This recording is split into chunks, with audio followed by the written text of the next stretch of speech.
시인 중에 좋아하는 시인이 있습니다.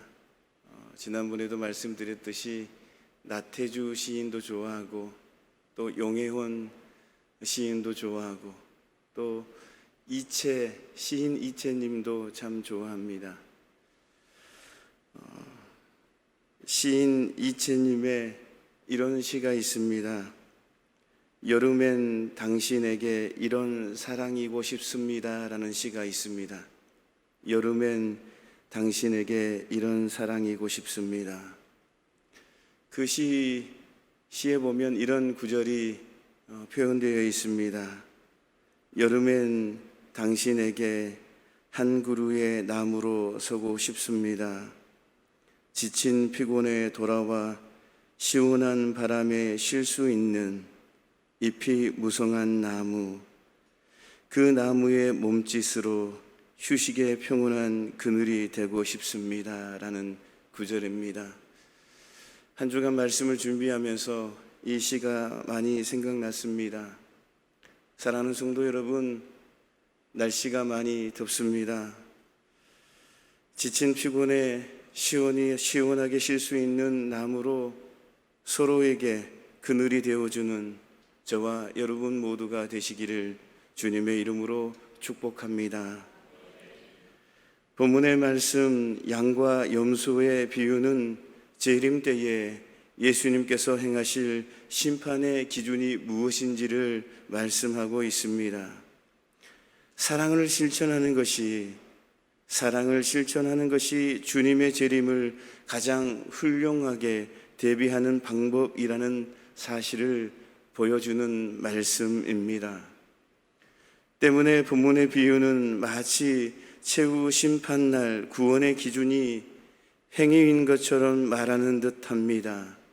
하지만 이 비유는 구원의 조건이 선행이라는 것이 아니라 착한 행동으로 인해서 구원받는다는 것이 아니라 구원받은 자에게는 이웃에 대하여 주님의 사랑과 계명을 실천한 의무가 있다라는 것을 말씀하고 있다라는 것입니다.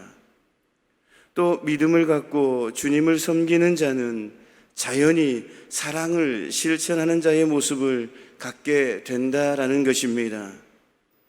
믿음이 있는 사람들은 자연적으로 사랑할 수밖에 없다라는 그러한 말씀입니다. 그래서 이 말씀은 교리적으로 우리가 어떤 선행, 착한 모습, 우리가 누군가를 사랑해서 그 행함으로 말미암아 착한 행실로 구원받는다라고 오해할 수도 있지만 그러한 말씀이 아니라 우리가 예수 그리스도를 믿는, 예수 그리스도를 구주로 영접한 사람들은, 다시 말씀드리면 믿음이 있는 사람들은 자연스럽게 사랑을 실천할 수밖에 없다라는 것입니다. 그래서 저분이 사랑을 실천하느냐, 이웃에게 사랑을 표현하느냐, 형제 자매에게 사랑을 나누느냐, 그러한 모습을 보고 저 사람이 구원받았느냐 안 받았느냐 우리가 생각해 볼 수가 있다라는 것입니다. 우리가 믿음이 있는 사람들은, 구원받는 하나님의 자녀들은 자연스럽게 눈이 이웃으로, 눈이 형제로, 눈이 자매로 갈 수밖에 없다라는 것입니다. 본문의 비유는 오늘 마태복음 25장 이 앞단락에 언급된 달란트 비유 내용을 보다 구체적으로 설명해 주는 역할도 있는데, 결국 하나님께서 우리들에게 허락하신 재능과 그 은사들이란 성도들의 도움을 필요로 하는 이웃들을 위해 사용되어야 한다라는 것입니다. 진정으로 예수님의 재림을 대비하는 성도들의 신앙의 모습은 이웃에 대한 사랑의 실천을 통해서 입증되고 성취된다라는 말씀입니다. 앞서서 말씀드린 것처럼 시인 이채님의 표현처럼 여름에 시원한 나무가 되어주는 것처럼 말입니다. 누군가가 피곤해 지쳐 있으면 그에게 찾아가서 그에게 그늘이 되어주는 나무처럼 말입니다. 나무가 흔들림으로 말미암아 시원한 바람을 주는 것처럼 그 흔들림으로 말미암아 본인은 힘듦으로 말미암아 지친 영혼들에게 그늘이 되어주고 시원한 바람이 된 것처럼 말입니다. 오늘 이러한 말씀을 통해서 나누고자 하는 하나님의 말씀은 인간의 운명은 이 세상 마지막 때에 가서 드러난다라는 것입니다. 겉사람인지 속사람인지 마지막 때에 가면 주님 다시 오시면 주님 재림 때에 반드시 속사람인지 겉사람인지 드러난다라는 말씀입니다. 인간의 눈으로 보면 잘 드러나지 않습니다. 인간의 눈으로 보면 잘 보이지 않습니다. 그러나 심판 때에 주님 재림주로 오실 때에는 드러난다라는 것입니다. 진실이 드러난다라는 것입니다. 오늘 본문 31절 말씀을 보면 인자가 자기 영광으로 모든 천사와 함께 올 때에 자기 영광의 보좌에 앉으리니 이렇게 말씀하고 있습니다. 이 말씀은 예수님께서 재림하실 때는 하나님의 영광과 함께 천군 천사의 호의를 받으며 오셔서 세상 모든 사람들을 심판할 영광의 보좌에 앉으신다라는 것입니다. 여러분, 이 모습을 상상만 해도 웅장하지 않습니까? 우리 예수님께서 재림지로 오실 때에 하나님의 영광과 함께 천군 천사의 호의를 받으며 이 땅에 오신다라는 것입니다. 상상만 해도 얼마나 웅장해 보입니까? 이날의 세상 사람들은 그 앞에서 두려워 떨 것이며 하늘과 땅에는 그리스도의 영광을 찬양하는 소리만이 가득 차게 될 것입니다. 그렇다면 이렇게 천지를 진동할 영광과 함께 심판의 보좌에 앉으실 주님이 이 땅에 계실 때는, 지상에 계실 때는 어떤 모습이었습니까? 예수님이 이 땅에 처음 오실 때는 초라한 모습이었습니다. 예수님이 이 땅에 태어나실 때에도 대단한 환영 인파도 없었고, 그리고 그의 33년의 지상의 생애는 그야말로 초라하기 그지없는 모습이었습니다. 또한 예수님이 빌라도의 법정에서 재판을 받으실 때에도 예수님을 변호해 주는 사람은 아무도 없었습니다. 예수님을 편들어 주는 사람이 없었다라는 것입니다. 예수님은 이미 각본에 짜여진 대로 거짓 증거가 난무하는 재판에 의해 조롱과 채찍질을 당하신 후에 십자가에 못 박혀 돌아가셨습니다. 그런데 이렇듯 이 세상에서 초라하고 비참한 삶을 사셨던 예수님이 세상 마지막 날에 천한 만국을 심판할 재판장으로 영광 가운데에 보좌에 앉으신 것입니다. 하나님의 영광 가운데에 천군 천사의 호의를 받으면서 말합니다. 상상만 해도 웅장하지 않습니까? 성도 여러분, 이러한 사실은 우리에게 중요한 가르침을 줍니다. 우리 인간들은 매사에 판단하되 너무나 쉽게 판단하는 경향이 있습니다. 겉모습만 보고 판단하는 경우가 너무나 많다라는 것입니다. 한 사람의 인생을 평가할 때도 재물이나 명예, 권력 등을 조금만 얻으면 이내 성공한 인생이라고 평가하고, 그 반대의 경우에는 쉽사리 실패한 인생이라고 평가를 한다라는 것입니다.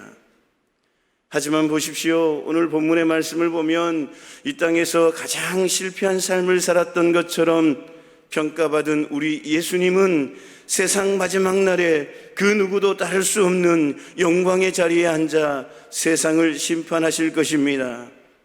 그 반대로 이 땅에서 권세의 자리에 앉아 예수님을 재판하던 사람들은 두려움과 공포 속에서 예수님의 처분을 기다리는 신세가 될 것이다 라는 것입니다. 그러므로 이러한 사실에서 알 수 있는 것은 한 사람의 삶에 대한 진정한 평가는 이 땅에서 내려지는 것이 아니라 이 세상 마지막 날 예수님의 재림 때에 결정된다라는 사실을 알 수가 있습니다. 사랑하는 성도 여러분, 사람의 운명에 대한 진정한 평가는 마지막 때 주님의 완전한 평결이 내려지는 날 결정된다라는 사실입니다. 이 세상 마지막 때에 모든 진실이 드러나는 날, 진리를 따르는 모든 성도들은 영광의 자리에 앉게 되는 반면에 진리를 거스르던 모든 사람들은 생명책에 기록되지 못하고 벌못에 던져지게 된다라는 사실입니다. 여러분, 마지막 때에 진실이 드러납니다. 서두에 말씀드린 것처럼 마지막 때에 속사람인지 겉사람인지 진리의 삶을 따라가는 사람인지 하나님의 말씀 따라가는 사람인지 길이요 진리요 생명 되신 예수님의 삶을 따라가는 사람인지 겉으로만 예수 그리스도를 따라가는 사람인지 진실로 진정으로 말미암아 예수님의 사람인지 아닌지 드러난다라는 것입니다. 여러분, 두렵지 않습니까? 지금 우리가 세상의 눈으로 봤을 때에 그 모습으로 드러났을 때에 평가받을 때에 이 평가에 우리가 좋아하면 안 된다라는 것입니다. 권력을 쫓아가고 명예를 쫓아가고 우리가 흔히 말하는 재물을 쫓아가면 안 된다라는 것입니다. 물론 재물이 있고 명예가 있고 권력이 있으면 더 크게 하나님의 영광을 위해서 쓰임받을 수가 있습니다. 그렇지만 이런 부분 때문에 오히려 내 자신이 드러나고 하나님의 영광을 위해서 진리의 삶을 살아가야 되는데 오직 예수 그리스도의 복음된 삶을 살아가야 되는데 나도 모르는 사이에 하나님의 영광이 가려지고 성령의 회방죄가 성령의 역사심이 가려지는 그런 도구로 쓰임받는다고 한다면 결코 이것은 성공이 아니다라는 것입니다. 반대로 우리가 세상의 눈으로 봤을 때에 재물이 없고 명예가 없고 권력이 없을지라도 세상의 눈으로 봤을 때에 초라한 삶을 살을지라도 주님이 보시기에 주님 이 땅에 오실 때에 마지막 순간에 심판주로 오실 때에 드러나는 모습은 칭찬받을 수 있는 구원받는 사람의 모습, 진리의 모습을 살아가고 있는 그러한 평가를 받는다라는 것입니다. 생명록에 기록되어 있는 그런 사람으로 평가받는다라는 것입니다. 여러분, 그래서 낙심하지 마십시오. 세상의 기준으로 봤을 때에 별 볼 일 없는 사람처럼 보일지라도 낙심하지 마십시오. 실망하지 마십시오. 우리 주님이 인정하십니다. 사람은 인정하지 않더라도 우리 주님은 인정하십니다. 하나님이 인정하십니다.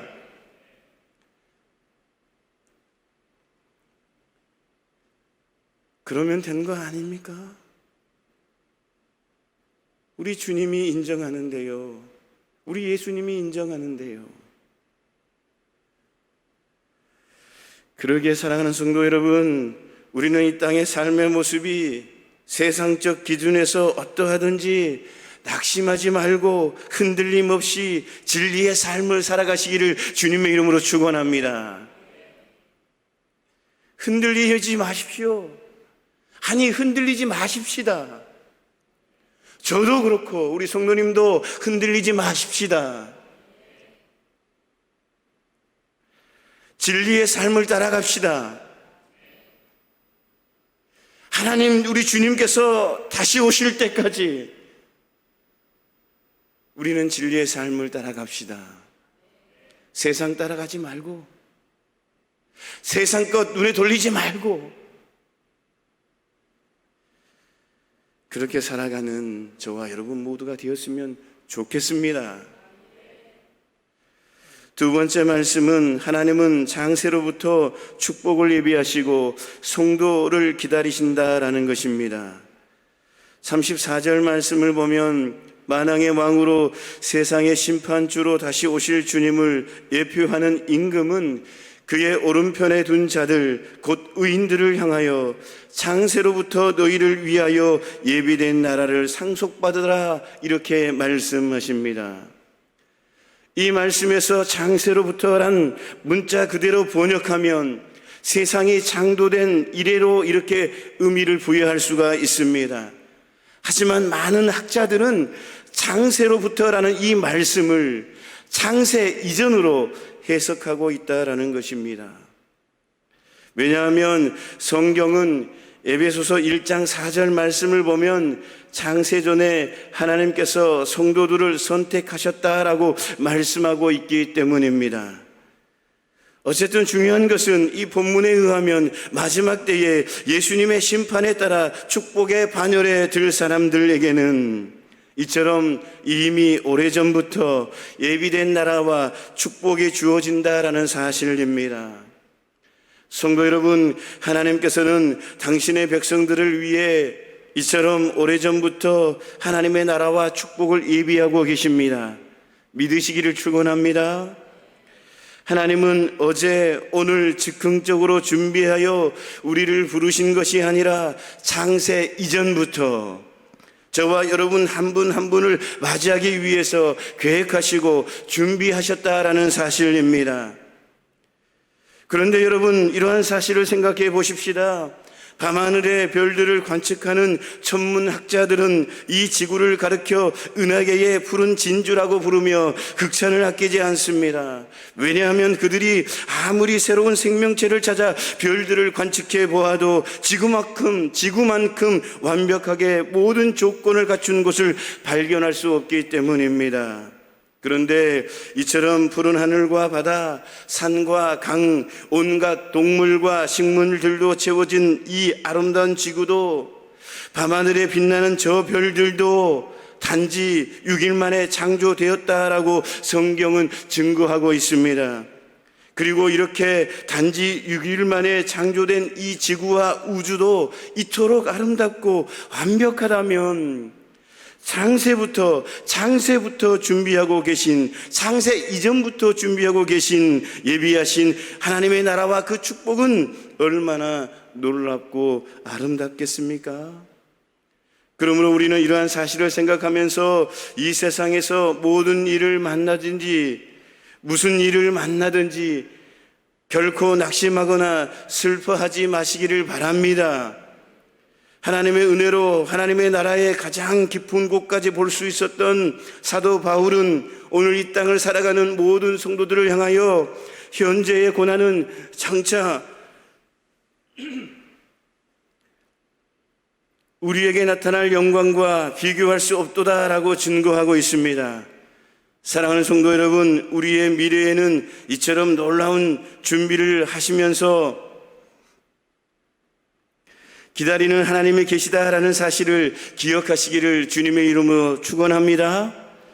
주님이 예비하고 기다리십니다. 때가 되면, 하나님의 때가 되면 우리에게 놀라운 축복을 주시기 위해서 예비하시고 준비하시고 계신다라는 사실입니다. 인내하십시다. 낙심하지 마시기를 바랍니다. 어떤 고난과 어려움을 당하더라도 용기와 소망을 잃지 않는 굳건한 성도들이 되시기를 주님의 이름으로 축원합니다. 마지막으로 이웃의 고통은 예수님의 고통이라는 것입니다. 여러분 따라해 봅시다. 이웃의 고통은 예수님의 고통입니다. 믿으시기를 축원합니다. 본문 35절 36절 말씀에는 임금이 오른편에 있는 사람들에게 장세부터 예비된 복된 나라를 상속받으라라는 그러한 그 말씀의 이유가 나옵니다. 그것은 35절 36절의 말씀입니다. 우리가 함께 읽어볼까요? 35절, 오늘 본문의 35절 36절 말씀 같이 다시 한번 읽습니다. 내가 줄일 때에 너희가 먹을 것을 주었고 목마를 때에 마시게 하였고 나그네 되었을 때에 영접하였고 헐벗을 때에 옷을 입혔고 병들었을 때에 돌보았고 옥에 갇혔을 때에 와서 보았느니라. 아멘.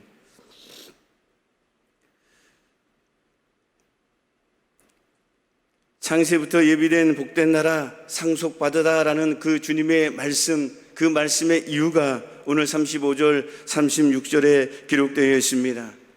이 말씀에서 내가라는 말은 문자적인 의미에서는 임금, 곧 재림주이신 예수 그리스도를 가리킵니다.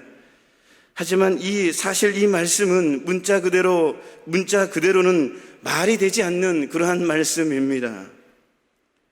왜냐하면 지상에서 공생의 사역을 마치신 후에 예수님은 이미 승천하셨기 때문입니다. 승천하신 후에 주님께서 말씀하신 것이기 때문에 내가 줄일 때에 내가 줄일 때에 너희가 먹을 것을 주었고 내가 목마를 때에 마시게 하였고 내가 나그네 되었을 때에 영접하였고 내가 헐벗을 때에 옷을 입혔고 내가 병들었을 때에 돌보았고 내가 옥에 갇혔을 때에 와서 보았느니라. 이런 말씀이 문맥에 맞지 않는 말씀이다라는 것입니다. 왜냐하면 이미 예수님께서는 영화로운 상태에 승천하셨기 때문입니다. 그렇다면 내가 줄일 때에 내가 목마를 때에 내가 나그네 되었을 때에 내가 갇혔을 때라는 말씀은 도대체 무슨 의미입니까?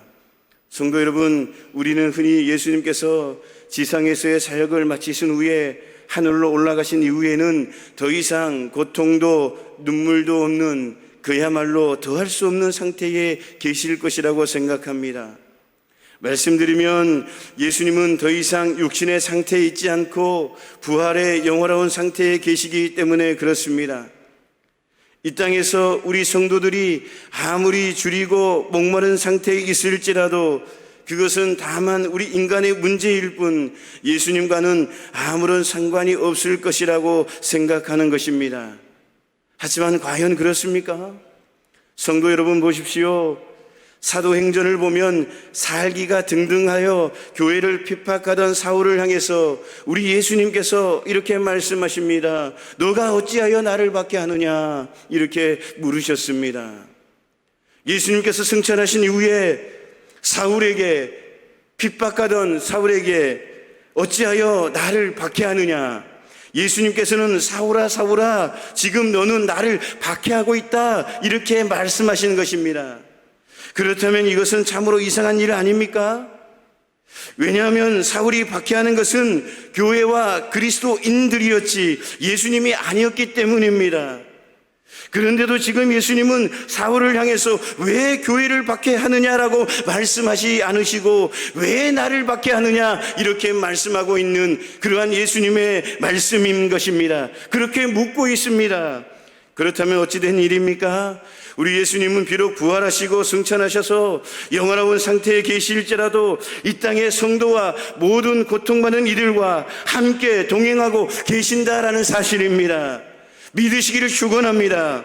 여러분, 우리 예수님께서는 승천하시고 영원한 상태에 계시면 지금 이 순간에도 우리와 여러분 한 분 한 분과 동행하고 계신다라는 사실입니다. 여러분이 목마를 때에 그 목마를 함께 느끼고 계십니다. 여러분이 궁핍할 때에 함께 예수님께서는 궁핍을 느끼고 계신다라는 사실입니다. 여러분이 힘들 때에, 여러분이 낙심이 들 때에, 여러분이 기도 제목이 있을 때에, 기도하고 부르실 때에 우리 주님께서는 함께 느끼면서 함께 기도한다라는 사실입니다.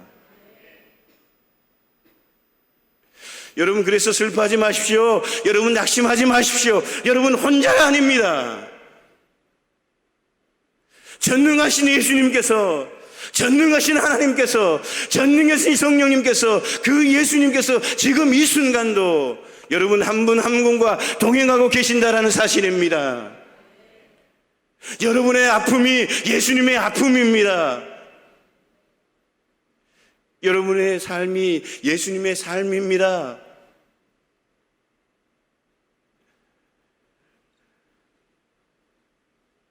승리의 삶을 살아가는 저와 여러분 모두가 되시기를 주님의 이름으로 축원합니다. 외롭다고 느껴지십니까? 결코 보이지는 않지만 지금 이 순간에도 예수님은 나와 함께 하십니다. 우리의 자녀를 봤을 때에 걱정되고 염려가 되고 그렇습니까? 우리의 자녀와 예수님이 함께 하십니다. 결코 예수님은 우리 자녀를 그냥 두지 않습니다. 지금 이 순간도 자녀의 아픔을 누리며 생각하면서 우리 예수님은 함께 하십니다.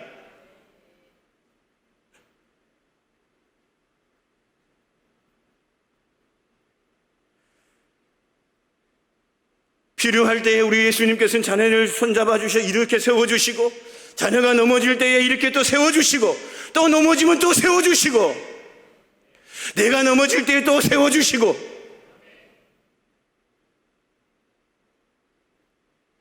우리 예수님은 그런 분이십니다. 나보다도 나를 너무나 잘하신 예수님, 내 자녀를 나보다도 너무나 잘하신 예수님, 그 예수님께서 지금 이 순간도 함께 하십니다.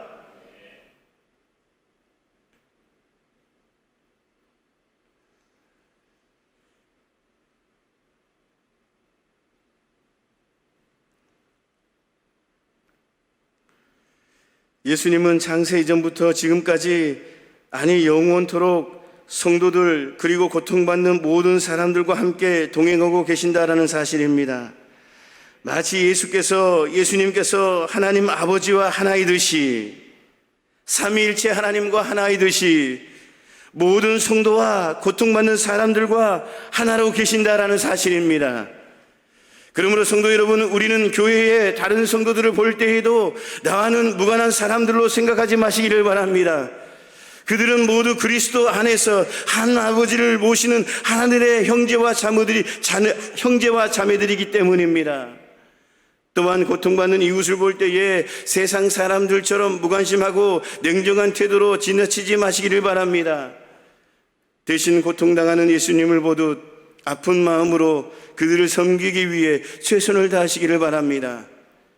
왜냐하면 오늘 말씀에서 알 수 있듯이 형제 자매의 고통은 예수님의 고통이고, 형제 자매의 눈물은 예수님이 흘리는 눈물이기 때문입니다. 말씀을 마무리합니다. 오늘 우리에게 주신 첫 번째 말씀은, 사람의 운명은 이 세상 마지막 때에 가서 드러난다. 진리는 반드시 드러난다.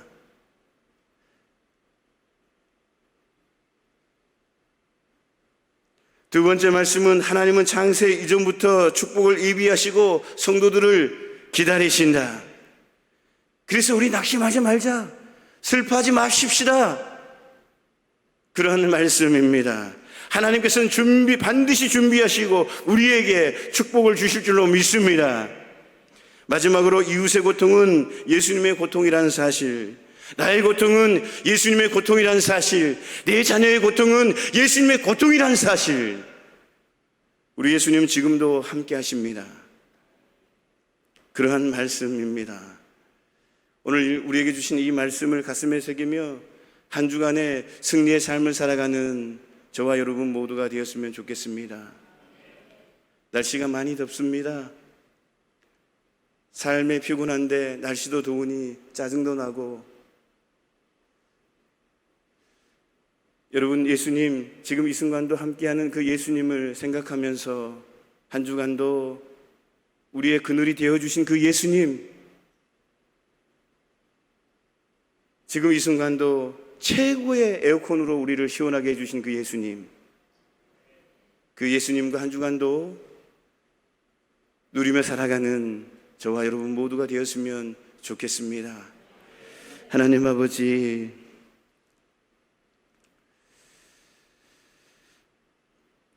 오늘 주신 말씀을 가슴에 새기며 승리의 삶을 살아가는 우리의 모습이 되게 하여 주옵소서.